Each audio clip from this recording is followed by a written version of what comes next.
नमस्कार, आप देख रहे हैं द लाइव टीवी और मैं आपके साथ जुनैद अंसारी। और आज बात करेंगे जो प्रधानमंत्री ने संबोधन किया है राज्यसभा में, और साफ तौर पे यही कहा है कि जब नया कानून आता है कृषि कानूनों के लिए तो उसमें अड़चनें आती है। लाल बहादुर शास्त्री का जिक्र करते हुए उन्होंने कहा कि उन्होंने भी जब कृषि कानून या किसानों के लिए सुधार की बात की थी तो उनको भी अड़चन आई थी। और दूसरी तरफ ये भी कहा है कि जो आंदोलनजीवी एक नई प्रजाति जो है पैदा हो चुकी है भारत में, वो है आंदोलनजीवी। तो हमारे साथ साहब बहुत लोग हैं जो आंदोलन में लगातार हिस्सा हैं, उनसे बात करेंगे। सबसे पहले बात करेंगे कि जिस तरीके से लाल बहादुर शास्त्री जी का जिक्र किया है और कहा है कि जब उन्होंने भी किसानों के सुधार करने के लिए नियम लाए थे तो आलोचनाओं का सामना करना पड़ा था, आज मुझे भी करना पड़ रहा है। जय हिंद। मैं मणिदेव चतुर्वेदी, रिटायर्ड बीएसएफ बनारस से। लंका में डंका बजेगा, जो लोकतंत्र की ये गूंज है उस लंका को भस्म कर देगी। जमीन तुम्हारी है, धमक हमारा है, आगाज तुमने किया है, अंत हम करेंगे। रही बात उनकी परजीवी की बात, मैं कहना चाहता हूँ, आप करें तो रामलीला, हम करें तो करेक्टर ढीला, आप करें तो चमत्कार, हम करें तो बलात्कार। आप अपनी छवि पेश करते लाल बहादुर शास्त्री से मैं भी कहता हूँ, देश का नागरिक हूँ, मैं फौजी भी हूँ। आपकी छवि एक अंग्रेज की है। हमने आपको माननीय बनाया है तो आप मान जाइए। और जो ये बातें कर रहे हैं, अपनी तुलना लाल बहादुर शास्त्री जी से करना गलत है। लाल बहादुर शास्त्री जी ने जय जवान जय किसान का नारा दिया और पूरा जीवन अपना गरीबी में जिया। 10 लाख के सूट नहीं पहने, 5 लाख का चश्मा नहीं लगाया, उन्होंने ऐसा जीवन नहीं जिया। आप जो जीवन जी रहे हैं अपनी तुलना लाल बहादुर शास्त्री से नहीं कर सकते। लाल बहादुर शास्त्री ने इस देश के अंदर बाहर से आने वाले गेहूं को रोका और यहां पर उगाने के लिए गेहूं का, जो हमारा लाल गेहूं आता था अमेरिका से, उसको रोका और यहां की पैदावार बढ़वाई। तो आज समझना होगा कि आप हमारे ही गेहूं को लॉक करने वाले हैं कॉर्पोरेट के हाथ में। हमारे पेट पे जो रेट लिस्ट लगाने वाले हैं उसको किसान तैयार नहीं है। मैं कहता हूं कि आप कैसे कहते हैं कि सही है। आपने तो मोदी जी डायरेक्ट मेरी बात पहुंचाएं, आपने 9 संशोधन कर डाले। क्या यही आपकी नीति थी? आपने 9 संशोधन के बाद भी आपने 1.5 साल बिल को होल्ड करने का प्रस्ताव हमारे पास दिए हैं। आप क्या ये बिल सही है? बहकावे में क्यों आ रहा है आप लोग? जब कानून अच्छा है तो क्यों नहीं विकास? जब प्रधानमंत्री खुद कह रहे हैं, प्रधानमंत्री के कहने से क्या कानून अच्छा हो जाएगा? अरे किसान का कानून है, किसान उसको अच्छा कहेगा तो अच्छा होगा ना। प्रधानमंत्री जी कहने से अच्छा हो जाएगा? अरे किसान उसको अच्छा कहे कि हाँ ये अच्छा कानून है तो अच्छा कानून होगा। जब किसान उसको बुरा कह रहे हैं तो प्रधानमंत्री जी आप उसको बुरा मान लीजिए। प्रधानमंत्री जी कहने अच्छा थोड़ी हो जाएगा वो कानून, किसानों के कहने से अच्छा होगा ना भाई। बात किसान की है, प्रधानमंत्री जी की तो है नहीं है।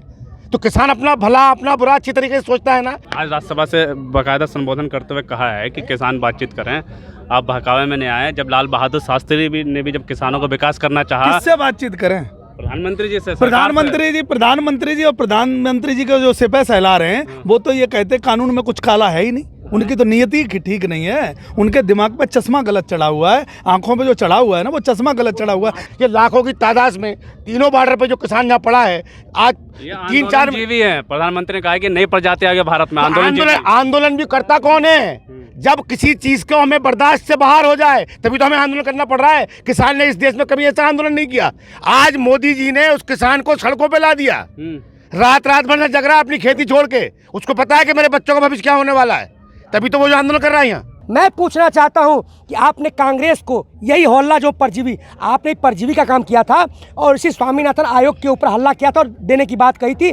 आपने मैनिफेस्टो में स्वामीनाथन आयोग डाला C2+50, लेकिन आपने क्या किया? हमने तो आपने धोखा हमारे साथ किया। सुनिए, ये बिल काला कैसे है, पहले इस बिल को काला समझ लें मोदी जी और मोदी जी के अंधभक्त।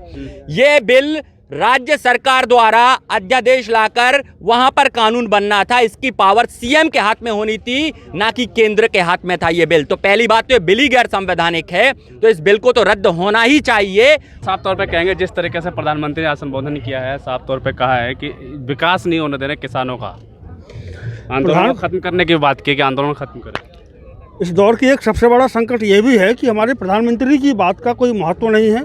प्रधानमंत्री खुद अपनी बात पर नहीं टिकते और प्रधानमंत्री बाकायदा ऑन द रिकॉर्ड लगातार झूठ बोलते रहे हैं। आज भी कह रहे हैं कि एमएसपी जो है वो रहेगी। एमएसपी की बात मैं नहीं कर रहा हूँ, स्वामीनाथन आयोग C2+50 की मैं बात कर रहा हूँ। आपने अपने मैनिफेस्टो में डाला था, तो आप लाल बहादुर शास्त्री कैसे हो सकते थे? वो तो बोला कि हम 1 इंच पीछे नहीं रहेंगे, उन्होंने देश को दिखाया। लेकिन आप तो मैनिफेस्टो में ला के क्या किया?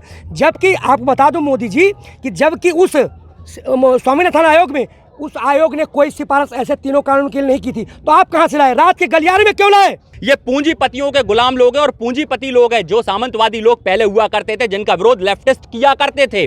मैं तो क्रांतिकारी हूं, ना राइटिस्ट हूं ना लेफ्टिस्ट हूं। बात होती है, समझना होगा लेफ्टिस्ट की। इन्हें लेफ्ट कहने से पहले इनने क्रांतिकारियों को गाली दे दी आज लेफ्टिस्ट कह के, क्योंकि भगत सिंह लेफ्टिस्ट थे, शहीद चंद्रशेखर आजाद लेफ्टिस्ट थे, नेताजी सुभाष चंद्र लेफ्टिस्ट थे। तो ये क्या उन सबको गालियां दे रहे हैं मोदी जी इस आंदोलन को लेफ्टिस्ट बोल के?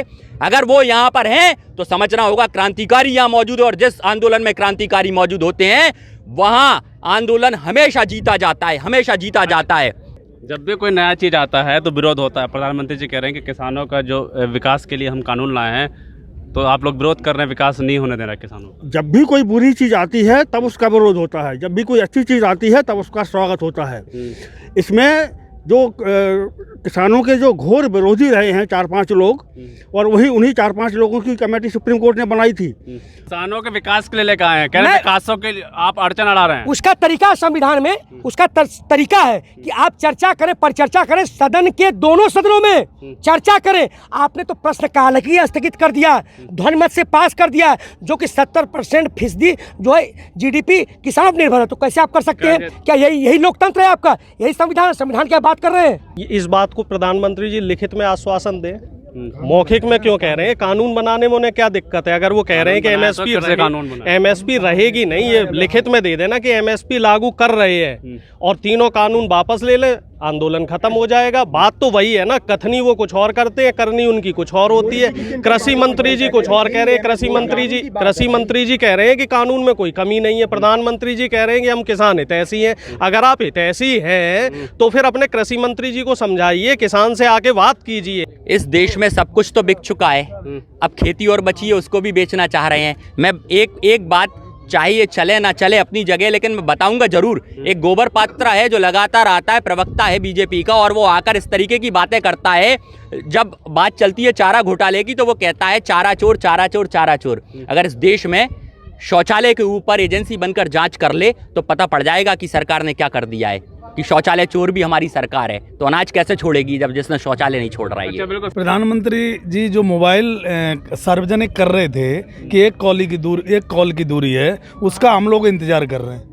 उसका हम लोग इंतजार कर रहे हैं कि वो मोबाइल नंबर कब आएगा। प्रधानमंत्री जी कह रहे हैं कि जो है क्या कहा प्रधानमंत्री जी ने कि जो है समाधान के लिए और जो किसानों से बातचीत की जाएगी। प्रधानमंत्री जी ने कहा कि एक फ़ोन कॉल की दूरी पर समाधान है। प्रधानमंत्री जी वो नंबर तो सार्वजनिक करें जिस फ़ोन कॉल की दूरी पर समाधान है, और दिन तारीख और जो है तय करें ना, समय तय करें। प्रधानमंत्री जी बताएं कब मिलना है, कब बात करनी है। 11 दौर की जो है वार्ता होगी। और रही बात अड़चनों की, तो मोदी जी ने पिछले 6 सालों में अड़चन ही अड़चन डाली है। ये कहिए इस बार जनता मुखर होकर उनके सामने आ चुकी है। अड़चन कहाँ डाली? वो कह रहे हैं कि आंदोलन जो करने वाले हैं वो आंदोलन जो छिपके करते हैं या पर्दे के पीछे से करते हैं, आंदोलन करने में ताकत है नहीं। और दूसरी बात, मीडिया की बात की आपने, तो मीडिया के लिए भी बोला उन्होंने कि मीडिया जब किसानों का विकास होगा तो मीडिया का बड़ा रोल है। मीडिया का बहुत विकास हुआ है ना। कल तक 5,000 रुपए कमाने वाला पत्रकार आज 5 लाख रुपए कमा रहा है और मर्सिडीज और ओडी में घूम रहा है। जो बीजेपी की चाटुकारिता कर रहा है, आज बीजेपी के कार्यालय 5 स्टार होटल जैसे हैं। ये सेवा भावी लोग कैसे हो सकते हैं, ये समझना होगा। आज मैं मार्केट में गया था और मैं पिटते पिटते बच गया। क्यों? इसलिए पिटते पिटते बच गया कि वहाँ एक भाई कह रहा था कि किसान यहाँ बैठे हैं और इनको इतना कष्ट हो रहा है। तो मैंने उनसे कह दिया, मैंने कहा किसान तो आतंकवादी हैं। मुझे जल्दी ये कहना पड़ा कि मैं नहीं कह रहा हूँ, सरकार कह रही है। वो लोग 4-5 लोग हमें मारने को पिल गए थे कि तुम अन्नदाता को आतंकवादी बताते हो। मेरा कहने का मतलब मैं ये नहीं बोल पाया कि सरकार आतंकवादी कह रही है, मेरे मुंह से ये निकल गया कि हाँ आतंकवादी बैठे। जो 200 से ज़्यादा हमारे किसान भाई शहीद हुए हैं और 26 जनवरी वाले उसमें बता रहे हैं कि 100 से ज़्यादा किसान भाई अभी लापता हैं। तो उनके लिए आपने अभी तक कोई राहत पैकेज या कोई आपकी तरफ से संवेदना आई? विदेश में कोई भी छोटी घटना हो जाती है, कुछ भी हो जाता है, तो उसमें तो प्रधानमंत्री जी का ट्वीट आ जाता है। तो क्या ये जो देश का किसान है ये देशवासी नहीं है? इसने प्रधानमंत्री जी को वोट नहीं दिया कि वोट देने के टाइम पे प्रधानमंत्री जी को जो है किसान मसीहा लगता है। तभी तो मसीहा है। कहा है प्रधानमंत्री जी वक्त के साथ सभी को बदलना चाहिए। तो जब इंतजार था, वक्त आया नया और नया नियम लेकर आए हम लोग। देखिए, प्रधानमंत्री जो कहते हैं वो करते हैं नहीं है। उनकी बात पे ये देश ना विश्वास करेगा और ना यकीन करेगा, ना भरोसा करेगा। तो अब प्रधानमंत्री कुछ कहें भी अगर तो उनकी बात का हम यकीन करें तो कैसे क्यों नहीं करें? कर सकते? प्रधानमंत्री हैं देश के। प्रधानमंत्री जब संसद में जवाब दिया जाता है और गृह राज्य मंत्री बताते हैं कि असम में और फलानी जगह जहाँ जहाँ पर वो डिटेंशन सेंटर बनाए जा रहे हैं, और वही प्रधानमंत्री बाहर यहाँ पर जब रैली होती है तो बोलते हैं कि कोई डिटेंशन सेंटर बन ही नहीं रहा है। प्रधानमंत्री की बात का हम यकीन करें तो कैसे करें?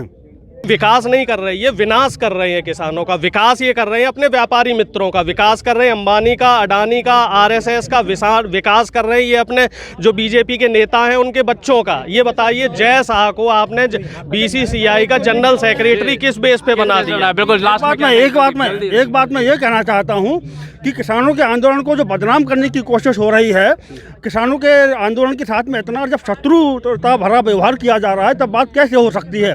सबसे बड़ी बात यह है कि 26 जनवरी की जिस घटना को लेकर किसानों के आंदोलन को इतना बदनाम किया गया, वो दीप संधू अभी तक पकड़ा क्यों नहीं जा रहा है? लगातार पूछा जा रहा सवाल। अच्छा, सरकार लगातार कह रही है किसानों के फायदे का कानून है। अगर किसानों के फायदे का कानून है और जब किसानों को नहीं चाहिए तो आप वापस क्यों नहीं लेते? सरकार को दिक्कत कहाँ? सरकार इससे साफ स्पष्ट हो जाता है कि किसानों के फायदे का नहीं, अंबानी अडानी चंद उद्योगपतियों के फायदे का कानून है। तौर पे किसानों का ये कहना है कि अगर जो है ये किसान कृषि कानून जो है किसानों का फायदा का है तो किसान सड़कों पे क्यों है? बिल्कुल। लेकिन प्रधानमंत्री जी साफ तौर पे ये कह रहे हैं कि जब भी देश में कुछ नया होता है, नया विकास होता है, तो आलोचना करने वाले अपने आप जो है मैदान में आ जाते हैं। अच्छा, तो चाहे लाल बहादुर शास्त्री के समय हो, चाहे आज का समय हो। लाल बहादुर शास्त्री का भी विरोध हुआ था और आज मेरा भी विरोध हो रहा है। और किसानों से साफ तौर पे ये भी कहा है कि अभी भी दरवाजे खुले हैं और आज के बातचीत करिए। वहीं हमने किसानों से बातचीत की, आपने साफ तौर पे सुना कि किसान कह रहे हैं कि ये जो कानून है वो काला ही है और जब तक ये वापस नहीं होगा हम जो है यहाँ से हटने वाले नहीं हैं। और उनको प्रधानमंत्री की बातों पर भी विश्वास नहीं है।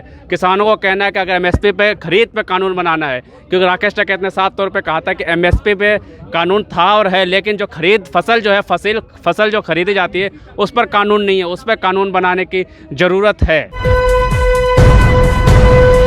लाइव टीवी, सच सबसे आगे।